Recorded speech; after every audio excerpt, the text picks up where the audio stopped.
Noong una, yung anti-corruption, tinitingnan ko pa kung ano kaya yung magandang pwedeng gawing bureaucracia para sugpuin ang korupsyon. Anong klaseng ahensya ang kailangan gawin? Tama? Pero nung nakita ko po yung 2025 budget, naliwanagan na ang buong bayan na ang ugat ng korupsyon ay ang budget. Wala na pong iba.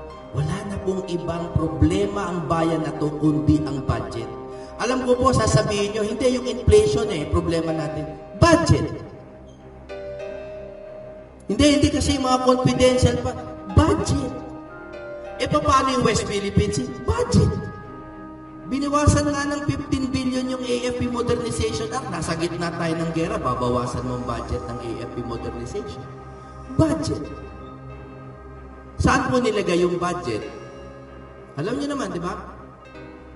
Sa ayuda. Sa ayuda po nilagay. Okay. So ano po ang problema natin? Napakadami. Gutom, inflation, di ba? Peace and order. Lahat po ang solusyon budget. Paano solusyonan ng budget? Ito na po ang sana tandaan ninyong sinabi ko sa araw nito.